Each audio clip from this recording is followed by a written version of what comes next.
Ladies and gentlemen السلام علیکم ورحمۃ اللہ وبرکاتہ۔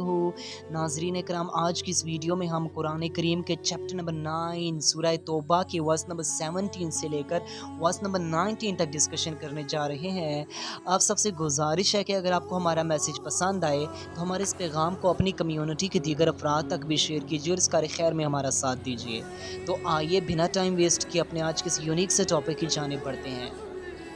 Ladies and gentlemen, if we look at verse number 17 to verse number 19 from chapter 9 of Holy Quran, تو ہم سب جانتے ہیں کہ ان میں کچھ اس طرح سے بیان کیا جا رہا ہے کہ اگر ہم اس کی ہسٹری کی طرف دیکھتے ہیں تو ایز وی ناؤ دیٹ کہ جو ڈس بلیورز تھے قریش کے، ان کو جب بدر کے بعد اریسٹ کیا گیا، جب ان کی گرفتاریاں کی گئیں، تو اس موقع پر جو پروفٹ محمد علیہ السلام کے کزن بھی، جو پروفٹ محمد علیہ السلام کے چچا تھے، انکل تھے، حضرت عباس، ان کو بھی ادھر سے اریسٹ کیا گیا۔ اب اس موقع پر جو پروفٹ محمد علیہ السلام کے کمپینینز تھے، آپ کے صحابہ کرام تھے، تو انہوں نے حضرت عباس کو ان کے شرک پر آر دلائی، اور شیر خدا حضرت علی المرتضیٰ رضی اللہ عنہ نے کافی سخت الفاظ بھی استعمال کیے۔ اس موقع پر حضرت عباس کہنے لگے کہ آپ لوگوں کو ہماری برائیاں تو نظر آتی ہیں،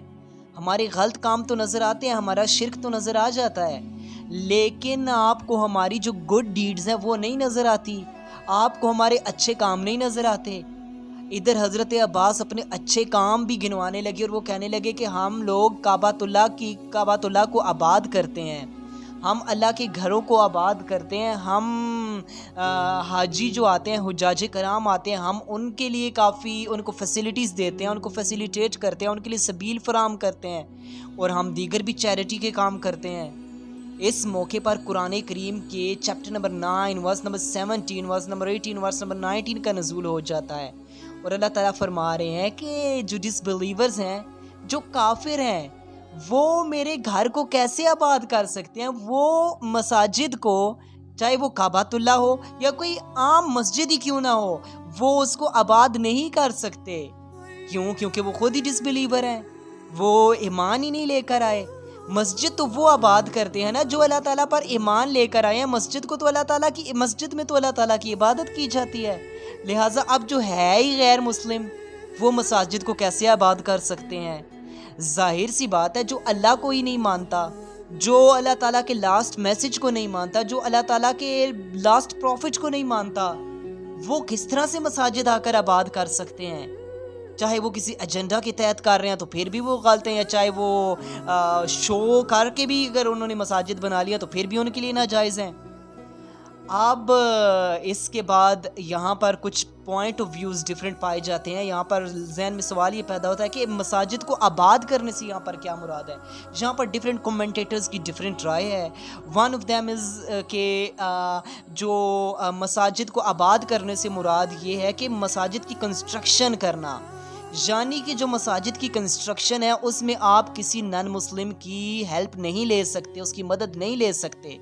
ہاں، جدھر تک رہی بات مساجد کو تعمیر کرانے کی، ان کی کنسٹرکشن میں جو ورکرز ہوتے ہیں، اس میں کسی صورت تک کسی سچویشن میں جا کر نان مسلم سے بنوانے کی اجازت دی گئی ہے، لیکن وہ بھی آپ اپنے جو اسپیشلسٹ شریعہ لاء میں ہیں یا جو اسپیشلسٹ مفتیان کرام ہیں، آپ ان سے پوچھ کر یہ اسٹیپ لے سکتے ہیں، اس کے بغیر نہیں۔ اس کے علاوہ دوسرا کمنٹیٹرز کی یہ رائے ہے کہ اس سے مراد مساجد آباد کرنے سے مراد یہ ہے کہ مساجد میں بیٹھنا اور یہاں پر عبادت کرنا، تو یہ نان مسلمز کے لیے ناجائز ہے، ان کے لیے جائز نہیں۔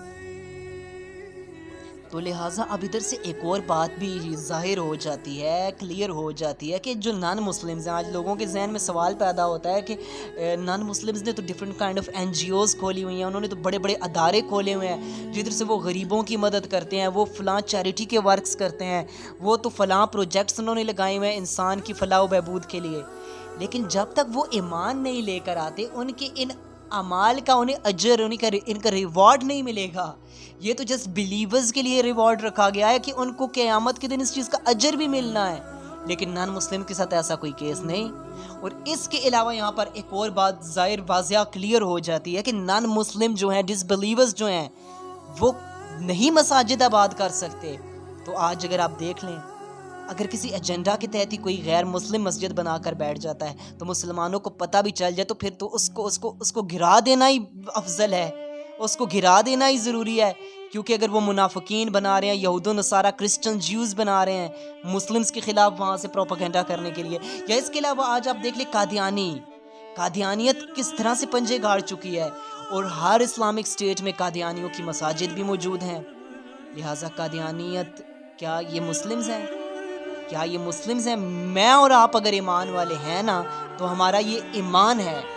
کہ قادیانی مسلم نہیں ہے، قادیانی مسلم ہو نہیں سکتا، کیونکہ وہ اللہ تعالیٰ کے آخری نبی علیہ السلام کو آخری نبی ہی نہیں مانتے۔ جب ختم نبوت کا انکار ہو گیا تو کیسا ایمان؟ تو لہٰذا قادیانیت آج اپنے پنجے گاڑتی جا رہی ہے اور ہمارے سسٹم میں وہ گھس چکی ہے، لہٰذا ہمیں اس کے خلاف بھی کوئی ایکشن لینا ہوگا، اس کے خلاف ہماری گورنمنٹس کو کوئی ایکشن لینا ہوگا کہ یہ جو قادیانیوں کی مساجد بڑھتی جا رہی ہیں، لہٰذا اس پہ جو بھی سٹیپس اکارڈنگ ٹو شریعہ لیے جا سکتے ہیں اس پہ ہمیں عمل کرنا چاہیے، اور لہٰذا ہماری عام عوام کو بھی اس میں تھوڑا ریز کرنا چاہیے کہ وہ ان کے سیمینارز اور ان کے عبادت گاہوں میں جا کر اپنے ایمان کو سودا نہ کریں۔